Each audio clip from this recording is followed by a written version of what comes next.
mtumishi wa Mungu, hey, wewe ujui zangu hata si za Mungu, ni shetani alikuja mwenyewe. It's okay. Ushasikia nikimwambia mtu ukitaka maziwa nitakupa, lakini mwingine nitapeana chakula kwake. Amen. Mtoto huwezi mtuma kazini, unamfanyia kazi, unamlipia karo, unamnunulia nguo, unamjengea nyumba, mahali pake pa kulala. Lakini mwana huwezi mpikia, unamfundisha vizuri, unamtuma kazini, anafanya kazi, anakuja na gari, anakuja na nyumba, anakuja na shamba. Salimia mwenzako, muulize, leo wewe ni mtoto ama wewe leo ni mwana? Hii chakula tofauti. Naamini hajakujibu, lakini tusongele. Once God anoints you to become a leader, He will cause training. Hiyo ndio maana kila wakati mkishaokoka na mkikaa ndani ya wokovu kwa muda, unaanza kuota ndoto, mtihani uko karibu na haujajiandaa. Utashawahi kuota hiyo ndoto? Sasa umeamuka. Mtihani uko karibu, mwingine anakuambia, pasa niliota mtihani uko karibu, kalamu yangu imepotea. Zile vitu nimeandika, hata zile nilisoma nimesahau. Pasa nimeota nimerudi class 7 na mimi ni graduate. Inamaanisha katika ulimwengu wa kiroho ndio you are anointed, but you fail in your spiritual preparations.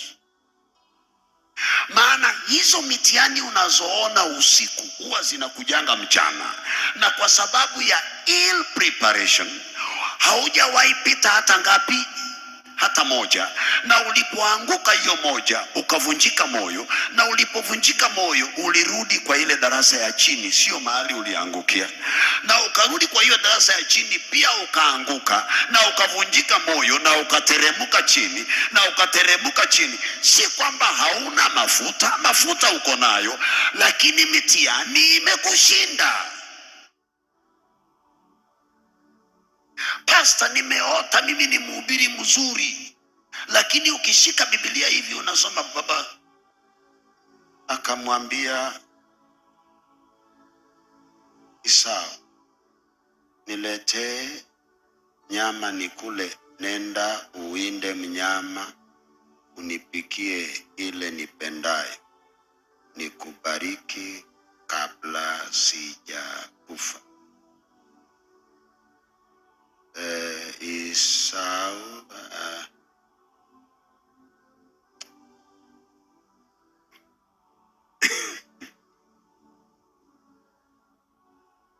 this simple test to know the word of God, unaangukia hapa tu. Esau alipoondoka,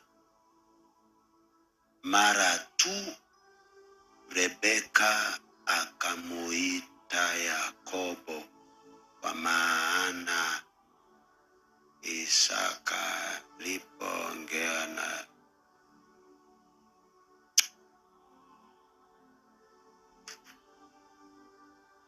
ile itamwamsha ni simu, anachukua simu anaanza kufinya chui.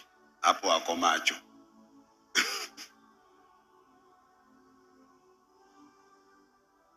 Sija kusema mami, anasema mimi tu. Akifinya simu na anafinya na kuna great interest kwa kitu ambacho kitamsaidia. Jenzi wako Thursday.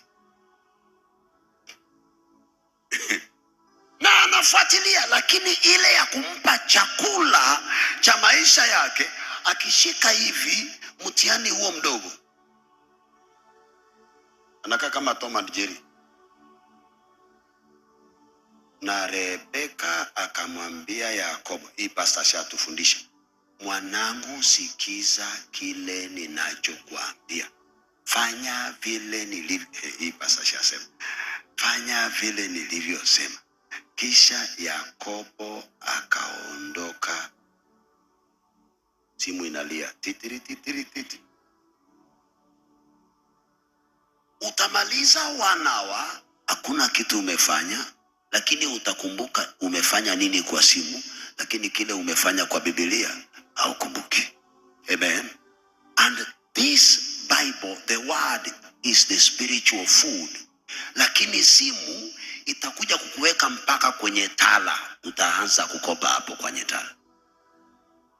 So utalala usiku, utaona period ya mtihani, saa ya mtihani for your promotion is determined in heaven. It is not determined by your preparation. It is for you to prepare yourself. The hour is determined by God according to where He is taking you, not according to how you pray. That's why Jesus says, keep watch, remain in prayer always. Usije ukaanguka kwenye majaribu. Maana majaribu hayana budi kuja. Hayana budi kuja kwa Kiswahili ya Tanzania na maanisha ni lazima majaribu yaje. Kuja, yatakuja tu. Na yatakuja saa ngapi? Kwa yule ama wale mabinti 5 waliobakisha mafuta kwenye taa zao. Bwana harusi alipokuja walikuwa macho.